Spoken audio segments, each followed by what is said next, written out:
Hello and welcome to the class.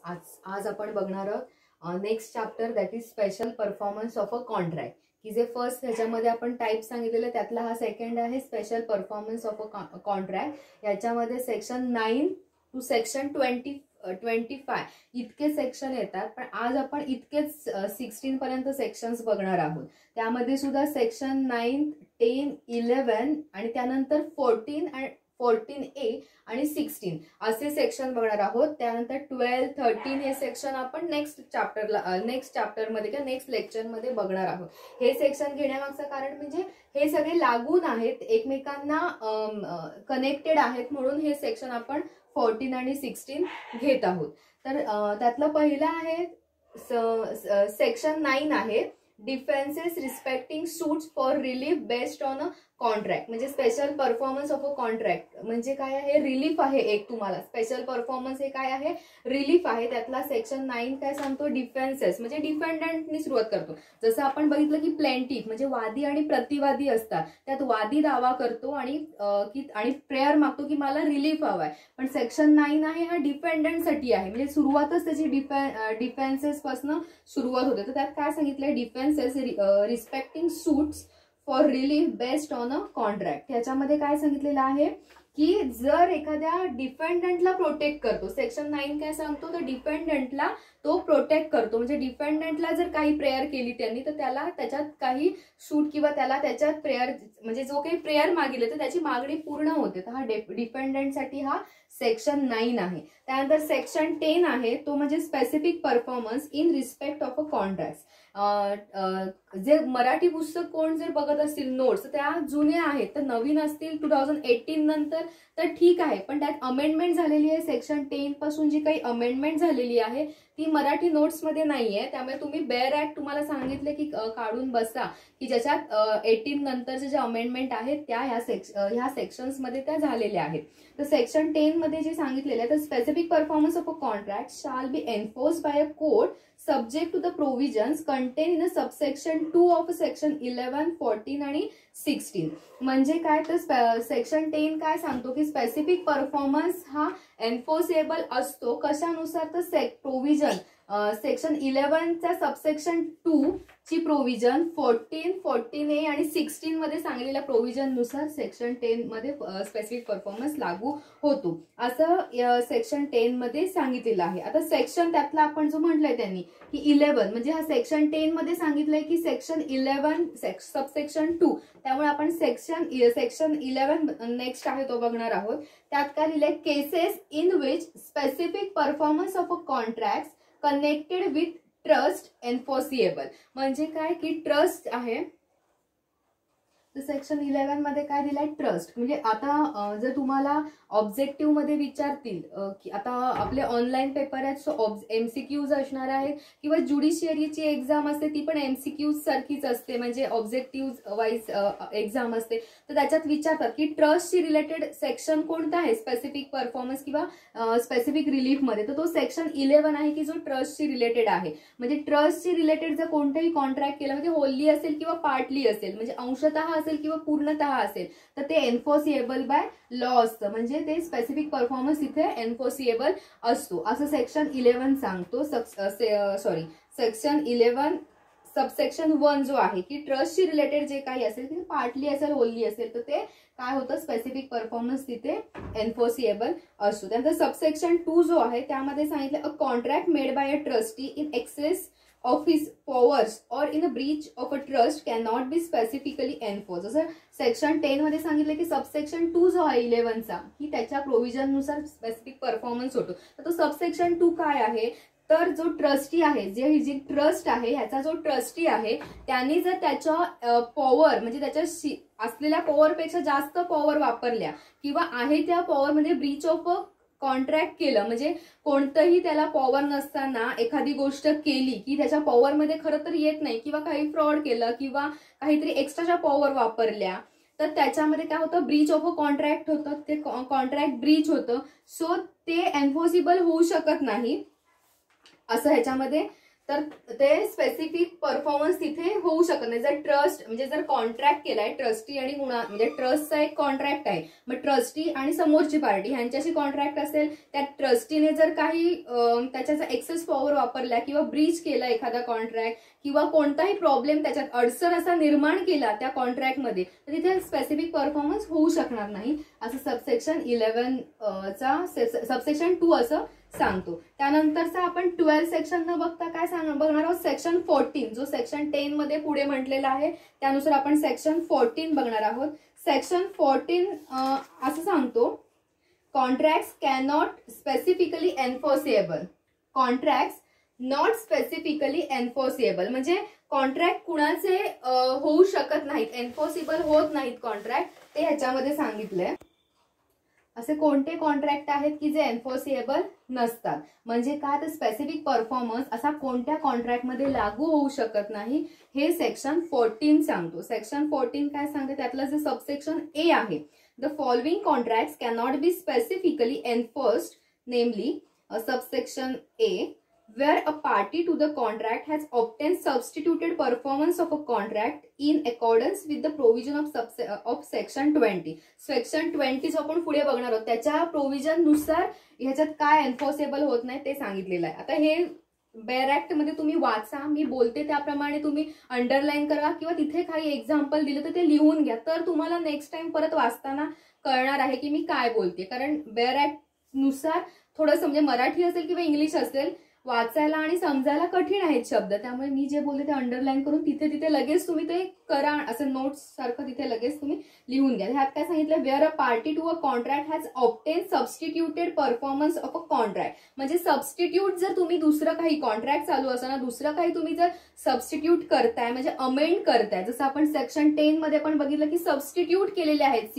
Section 11, 14, 16 हे जे section आहे ते काय केलेले आहेत, सबस्टिट्यूट केलेत, अमेंड केलेत. तसंच ह्याच्यात पण सांगितलंय तुम्ही कॉन्ट्रॅक्ट करताना जर एखाद्या गोष्टीच्या ऐवजी दुसरं काहीतरी सबस्टिट्यूट करताय तर तिथे काय होतं, कॉन्ट्रॅक्ट तिथे तो स्पेसिफिक परफॉर्मन्स होऊ शकत नाही. आपण एक्झाम्पल देऊया, जर एखाद्या व्यापारामध्ये आणि आपला जो दुकानदार आहे ह्या दोघांनी जर काही कोणतं कॉन्ट्रॅक्ट केलं, सपोज त्यांनी सांगितलं, एका दुकानदाराने सांगितलं की मी तुला चण्याची डाळ जर दुकानदाराने व्यापाऱ्याकडे मागितली की मला 5 पोती चण्याची डाळ दे, असं त्यांच्यात कॉन्ट्रॅक्ट झाला, त्यानुसार आपला व्यवहार आहे की तुम्हाला 5 पोती चण्याची डाळ ह्या दिवशी द्यायची. पण ज्या दिवशी द्यायची वेळ येते त्या दिवशी हा काय करतो व्यापारी, तो म्हणतो मॅडम चण्याची डाळ आता संपली, जरी मी कॉन्ट्रॅक्ट केलं तुला कबूल केलं तरी जी काही चण्याची डाळ आहे ती मी संपली, त्याच्याऐवजी मी तुला चणे देतो. तर हे कॉन्ट्रॅक्ट होऊ शकतं का, कारण नाही होऊ शकत. अंडरस्टँडिंग असेल तरी नाही होऊ शकत, कारण आपण जेव्हा कॉन्ट्रॅक्ट करताना त्या व्यवहारामध्ये आपण काय लिहिलं की डाळच स्पेसिफिकली लिहिलं की आपल्याला डाळ हवी आहे. तर तुम्ही इतर जर काही सबस्टिट्यूट करताय, अमेंड करताय, ऍड करताय त्याच्यामध्ये काहीतरी की मी तुला डाळीच्या ऐवजी चणे देतो, तर हे चालणार नाही. तर कोर्ट काय सांगतं, हे तुम्ही कॉन्ट्रॅक्टमध्ये जे लिहिलंय तेच तुम्ही द्यायचं, त्यात तुमचं अंडरस्टँडिंग इथे महत्वाचं नाही. कोर्टाला काय महत्वाचं आहे, अग्रीमेंटमध्ये कॉन्ट्रॅक्टमध्ये काय लिहिलेलं आहे ते महत्वाचं आहे, असं सबसेक्शन ए सांगतो. सबसेक्शन बी जो आहे 14 मधला तो काय सांगतो, अ contract the performance of which involve the performance of a continuous duty which the court cannot supervise, म्हणजे एखाद्या गोष्टी म्हणजे एखादं कॉन्ट्रॅक्ट आहे की ज्याच्यात कंटिन्युअस कोर्टाला सुपरवाइज करायला लागेल, अशा ह्याच्यामध्ये कोर्टाला शक्य नाहीये कंटिन्यू सुपरवायझिंग करणं, कोर्टाला अजिबात शक्य नाही. का नाहीये हे पुढच्या सेक्शन मध्ये 14A मध्ये कळेल की त्या का शक्य होत नाही. पण त्याला कोर्ट काय उठून जाऊन कंटिन्युअस सुपरवायझिंग असं 100 जणांचं करू नाही शकत, त्यामुळे जिथे कंटिन्युअस सुपरवायझिंग करायला लागत असेल तिथे स्पेसिफिक परफॉर्मन्स होणार नाही. त्यानंतर सबसेक्शन सी जो आहे तो काय सांगतो, अ contract which is so dependent on the personal qualification of the parties that the court can not enforce specific performance of its material terms, असं सांगितलं. म्हणजे काय सांगितलं, जर एखादे कॉन्ट्रॅक्ट करताना त्यातला जर एक पार्टी डिस्क्वालिफाईड झाला, समजा प्लेंटिफ असेल तोच जर डिस्क्वालिफाईड झाला तर त्याच्यात स्पेसिफिक परफॉर्मन्स होणार नाही, कारण आपण कॉन्ट्रॅक्टमध्ये ऑलरेडी सांगितलंय की ही गोष्ट असेल, म्हणजे एखादा सज्ञान व्यक्तीशी आपण कॉन्ट्रॅक्ट करतो, मग तो जर अज्ञानच राहिला, म्हणजे ती ऍक्च्युअल करण्याची वेळ आली तेव्हा पण तो व्यक्ती अज्ञान राहिला, तर अज्ञान म्हणजे जो कोणी मायनर आहे मायनरशी आपण कॉन्ट्रॅक्ट करत नाही, म्हणजे काय झालं, तो डिस्क्वालिफाईड झाला तो पार्टी, त्यामुळे तिथे स्पेसिफिक परफॉर्मन्स होणार नाही. तर एक्झाम्पल अजून एक द्यायचं झालं तर असं आहे की समजा मी एका सिंगरला मी जर कॉन्ट्रॅक्ट दिलं की तू येऊन असं एक कार्यक्रम आहे त्याच्यामध्ये येऊन तू गाणं म्हणायचंस, ह्या तारखेला कार्यक्रम आहे, असा कॉन्ट्रॅक्ट झाला, त्यांनी डील केलं, त्याला आपण काय अमाऊंट दिली, सपोज की हे तुला मी ऍडव्हान्स देतो, तू ह्या तारखेला ये आणि गाणं. पण त्या दिवशी ज्या दिवशी कार्यक्रम आहे त्या दिवशी त्याचा घसा खराब झाला, त्याला आजारी पडला, तो येऊ नाही शकला, तर तिथे काय झालं, तो डिस्क्वालिफाईड झाला, पर्सन तिथे डिस्क्वालिफाईड झाला, त्यामुळे तो गाणं म्हणायला येऊ शकत नाही. सो इथे स्पेसिफिक परफॉर्मन्स होऊ शकत नाही. त्यानंतर पुढे आहे अ contract which is in its nature determinable, म्हणजे जिथे मोबदला दिला जातो, डिटरमाइन केलं जातं, म्हणजे पैसे, मी तुला पैसे देतो त्याच्याबद्दल तू हे कर, तर तुमचे ते झालं ना अंडरस्टँडिंग, मग तुम्ही कॉन्ट्रॅक्ट कशाला करताय, त्यामुळे तिथे स्पेसिफिक परफॉर्मन्स होऊ शकत नाही. त्यानंतर नेक्स्ट सेक्शन आहे तो म्हणजे सेक्शन 14A. तर सेक्शन 14A जो आहे हा 2018 ला अमेंड झालेला आहे, त्यामुळे जुन्या ह्याच्यामध्ये तुम्हाला 14A दिसणार नाही, हा न्यू सेक्शन आहे, हा जो अमेंड केलेला आहे किंवा सबस्टिट्यूट केलेला आहे सेक्शन 14A, त्यामुळे नवीनच बेअर ऍक्ट तुम्ही प्रिपेअर करायचं आहे. तर सेक्शन 14A काय सांगतो, power of a court to engage experts. यात म्हणजे इझी यात न कळणार का काही नाहीये की कोर्टाला पॉवर आहे की एक्सपर्टना एंगेज करायची किंवा अपॉइंट करायची, ही कोर्टाला पॉवर दिलेली आहे. आता तुम्ही ज्यांचे सिव्हिल दावे त्यांना लक्षात येईल की कधी कधी काय असं दावे जे असतात तिथे त्या तो जो काही स्पॉट आहे तिथे जाणं गरजेचं असतं आणि ते एक्झामाइन करणं गरजेचं असतं की एक्झॅक्ट कशी जागा आहे, त्या जागेत कशी पायवाट असेल, काही असेल, तर ते कोर्टाला उठून जाणं शक्य आहे का, असे प्रत्येक दावे असतील, एका दाव्यासाठी कोर्ट उठून जाऊ शकतं का. मग ऍज अ कोर्ट म्हणून कोण काम करतो, तर कोर्ट कोणत्या तरी एक्सपर्टला अपॉइंट करतं आणि त्याला सांगतं की तिथे जाऊन तुम्ही तो जो काही स्पॉट आहे तिथे जाऊन तुम्ही आपण काय म्हणायचं की तिथे तुम्ही जा आणि जे काम कोर्ट करणार ते काम तुम्ही करा, असं एक्सपर्टना तिथे अपॉइंट केलं जातं. तर हे सबसेक्शन ए म्हणजे 14A मधला फर्स्ट सबसेक्शन आहे, त्यांनी हेच सांगितलं आहे की जी सीपीसीची जी प्रोव्हिजन आहे, सीपीसी मध्ये एक्सपर्ट कसे अपॉइंट करायचे ही प्रोव्हिजन दिली आहे, त्यानुसार त्यांना अपॉइंट करायचं आहे आणि त्याच्यामध्ये ते हेल्प करणार, म्हणजे कोर्टाला त्याच्या ज्या इन्स्पेक्शन काही करायचं तर त्याच्यात ते हेल्प करणार आहे असं दिलेलं आहे. त्यानंतर सबसेक्शन 2 जो आहे, अ कोर्ट मे रिक्वायर और direct any person to give relevant information to the expert to produce और provide access relevant document goods और other property for his inspection. म्हणजे काय, इन्स्पेक्शन करायला जेव्हा एक्सपर्ट जातो तर सबसेक्शन 2 काय सांगतो, तर जेव्हा जे एक्सपर्ट्स आहेत ते इन्स्पेक्शन करायला जेव्हा ऍक्च्युअल त्या प्लेसला जातात तर तेव्हा ती जी पार्टी आहे त्यांनी त्यांना मदत करायची, हेल्प करायची. तर काय हेल्प करायची, तर काही डॉक्युमेंट्स लागले, जसं की आपण जागेवर गेलो तर जागेवर गेल्यावर नकाशा तर पाहिजे ना, ऍक्च्युअल नकाशा जो असतो की जो आपण काही गव्हर्नमेंटकडनं जो नकाशा दिला जातो जागेचा की जे आपण सिटी सर्व्हे मधून आपल्याला मिळतात, तर त्याप्रमाणे जागेवर आहे का, किंवा प्लॅन काढला असेल आर्किटेक्टनी तर त्याप्रमाणेच बिल्डिंग बांधली आहे का. तर मी सांगितलं की माझ्या जागेत मी बिल्डिंग बांधले, पण त्या जागा सोडायच्या असतात ना बाजूला, कितीतरी फूट कितीतरी मीटर ह्या जागा सोडायला लागतात, तर हे त्या प्लॅन नुसार करणार आहे. मग तुम्ही तो प्लॅन प्रोड्यूस करायचा एक्सपर्टना, मग त्यानुसार केलंय की नाही, म्हणजेच काय तर त्या पार्टीने जे काही रिलेव्हंट डॉक्युमेंट किंवा इन्फॉर्मेशन लागेल ती त्या एक्सपर्टला प्रोव्हाइड करायचे असं सबसेक्शन 2 सांगतो. तर सबसेक्शन 3 काय सांगतं, the opinion or report given by experts shall part of the record of the suit and the court or with the permission of the court any of the parties to the suit may examine the expert personally in open court. म्हणजे काय, आता पुढे subsection 3 काय सांगतो, आता आपण इथे expert म्हटलंय पण आपल्याला जेव्हा कोर्टात असे एक्सपर्ट अपॉइंट करतात तर त्याला काय म्हटलं जातं, कोर्ट कमिशनर म्हणून असे अपॉइंट केले जातात की जे ऍज अ कोर्ट म्हणून काम करतात. आपण कोर्ट कमिशन, तुम्ही बरेच जणांनी हा शब्द ऐकला असेल की कोर्ट कमिशन आहे, कोर्ट कमिशन आहे, तर ते कोर्ट कमिशनर जे अपॉइंट केले जातात तर त्यांनी आता हे झालं, त्या इन्स्पेक्शन केलं, त्याचा रिपोर्ट कोर्टाला द्यायचा असतो. हे सबसेक्शन 3 काय सांगतो की तो जो काही रिपोर्ट आला आहे तो कोर्टाला द्यायचा, कोर्टाकडे सबमिट करायचा. जर कोर्टाला ते योग्य वाटलं तर कोर्ट ओके म्हणतं, पण त्यात जर एखाद्या पार्टीने डाऊट घेतला की कोर्ट कमिशनरने आमच्या फेवरमध्ये केलं नाही, आमच्या अगेन्स्ट मुद्दामून केलंय, तर कोर्ट काय करतं, त्या एक्सपर्टची साक्ष घेऊ शकतं, त्या एक्सपर्टला कोर्टात बोलवू शकतं की ज्याला त्यांनी अपॉइंट केलेलं असतं. तर हे सबसेक्शन 3 ने राईट दिलेलं आहे. त्यानंतर सबसेक्शन 4 काय सांगतं, expert shall be entitle to such fee cost expenses जे काही आहे जे कोर्टाने फिक्स करायचे आहेत. म्हणजे काय तर कोर्ट कमिशनरचा अर्ज देतानाच त्यात असं लिहिलं जातं, म्हणजे जे कोणी प्रॅक्टिस करते तर त्यांना लक्षात येईल की त्यात अर्ज जेव्हा कोर्ट कमिशनरचा दिला जातो ना की एक्सपर्ट अपॉइंट करा, त्यात लिहितं की तुम्ही कोर्टाला असं आपण आदेश देतो, म्हणजे सांगतो की तुम्ही एक्सपर्ट अपॉइंट करा, म्हणजे कोर्ट कमिशनर अपॉइंट करा, त्याचा जो काही खर्च असेल तो आम्ही करू, त्याची फी आम्ही देऊ, कॉस्ट भरण्यास आम्ही तयार आहोत, असं अर्जामध्येच लिहायला लागतं. त्यामुळे सबसेक्शन 4 असंच सांगतो की तुम्ही त्याची फी द्यायची आहे, कारण नुसती फी नाही द्यायची, त्याला जो काही इतर खर्च आला, कागद असेल, रिपोर्ट करण्यासाठी कागद लागतात, पेन लागतं, काही टायपिंग करून घेतलं, हा सगळा बेसिक खर्च, कॉस्ट, एक्सपेन्सेस जे काही आले ते एक्सपर्टना तुम्ही द्यायचे, जसं सबसेक्शन 14 सांगतो. त्यानंतर आपण बघणार आहोत सेक्शन 16 बघणार आहोत. त्याच्यामध्ये काय दिलंय, पर्सनल बार्स टू रिलीव्ह. आता ह्या असं काय बोललं तर कळत नाही की पर्सनल बार्स टू रिलीफ म्हणजे काय, तर त्यात पुढे असं दिलंय, specific performance of a contract can not B enforce in a favour of a person. म्हणजे आपण इथे म्हटलं की कशात लागू होत नाही, तसंच इथे काय म्हटलं की कुणाच्या फेवर मध्ये लागू होत नाही, म्हणजे असा कोणता पर्सन आहे की त्याच्या फेवर मध्ये स्पेसिफिक परफॉर्मन्स लागू होत नाही, तर ते सेक्शन 16 सांगतो.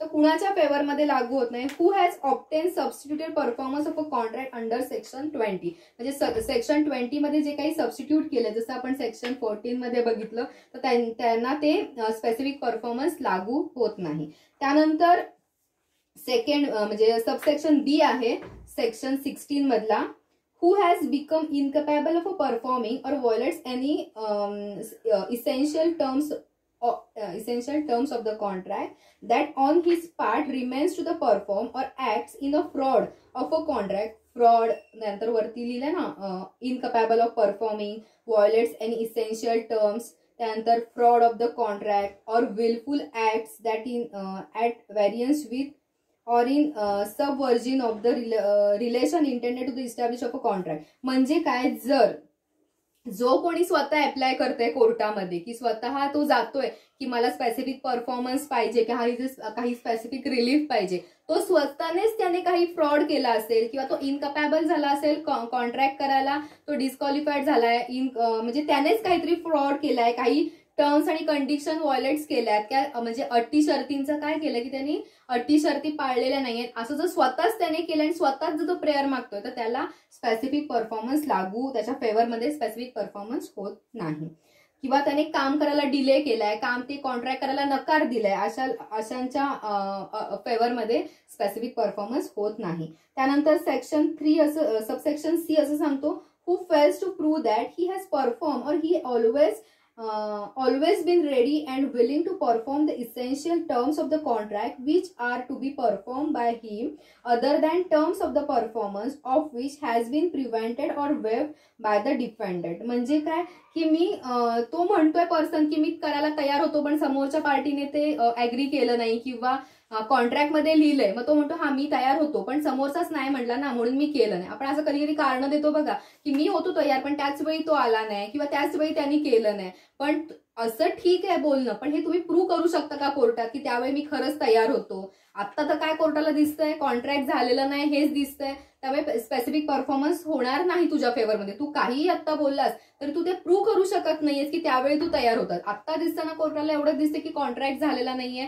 त्यामुळे स्पेसिफिक परफॉर्मन्स त्याच्या फेवरमध्ये होऊ शकत नाही. त्याचं एक्सप्लेनेशन दिलेलं आहे खाली की where a contract involves in a payment of a money if it is not essential to the plaintiff actually tender to the defendant or to deposit in a court may, म्हणजे पैशाशी related जे काय आहे तर court असं म्हणणार नाही की ते कोर्टात पैसे द्या. म्हणजे जसं आपण वरती म्हटलंय सबसेक्शन 40 मध्ये की जे काही पैशाच्या स्वरूपात असेल की contract which is in its nature determinable की त्यात स्पेसिफिक परफॉर्मन्स होत नाही, तसंच इथे त्या माणसाचे ज्याने मागितलेत पैसे तर कोर्ट असं म्हणणार नाही की ह्याला द्यायचे तर त्याच्यावरती कोर्टात भरा आणि मग नंतर त्या पर्सनला द्या. म्हणजे पैशाची रिलेटेड असेल तर तिथे त्या फेवरमध्ये स्पेसिफिक परफॉर्मन्स होणार नाही. आणि खाली लिहिलंय परत एक्सप्लेनेशन मध्ये सेकंड पार्ट आहे, the plaintiff must prove performance of or readiness or willingness to perform the contract according to its true construction. म्हणजे काय, त्याने ते प्रूव्ह केलं पाहिजे की मी विलिंग होतो, मी रेडी होतो करायला, हे तिथे त्यांनी प्रूव्ह केलं पाहिजे. जर प्रूव्ह नाही करू शकलं तर त्याच्या फेवरमध्ये स्पेसिफिक परफॉर्मन्स होत नाही. असे आपले सेक्शन 16 पर्यंतचं स्पेसिफिक परफॉर्मन्स हे जे आहे ते आपण बघितलेलं आहे. हे डिपेंडंटच्या फेवरमध्ये डिपेंडंटला सुद्धा फेवर करतं. सेक्शन 9 सांगतं की डिपेंडंटच्या फेवरमध्ये आहे. सेक्शन 10 सांगितलं की काही सबस्टिट्यूट केलेलं आहे प्रोव्हिजन, त्यानुसार सेक्शन 10 सांगतं. मग त्यात सबस्टिट्यूट काय केलं तर सेक्शन 11 सबसेक्शन 2 14 आणि 14 आणि सेक्शन 16 हा 10 मध्ये सबस्टिट्यूट केलाय. म्हणून आपण हे 3 सेक्शन आधी बघितले. 12, 13, 15 सेक्शन आपण नंतर बघणार आहोत. 11 मध्ये सांगितलंय की ट्रस्टशी रिलेटेड हा सेक्शन आहे. सेक्शन 14 सांगतं की म्हणजे कुणाच्या फेवरमध्ये म्हणजे कुठचे कॉन्ट्रॅक्ट होत नाहीत स्पेसिफिक परफॉर्मन्स ते सांगितलेलं आहे. यात एक्सपर्ट तुम्ही एंगेज करू शकता म्हणजे अपॉइंट करू शकता कोर्ट. ते इथे पॉवर सेक्शन 14 की जो अमेंड झालेला आहे 2018ला ते इथे सांगतं. आणि 16 मध्ये काय सांगतं की कुणाच्या फेवरमध्ये कुठच्या पर्सनच्या फेवरमध्ये स्पेसिफिक परफॉर्मन्स होऊ शकत नाही हे सेक्शन 16 सांगतं. सो आज आपण स्पेसिफिक परफॉर्मन्स मधले हे 16 पर्यंतचे सेक्शन बघितलेलं आहे. थँक्यू.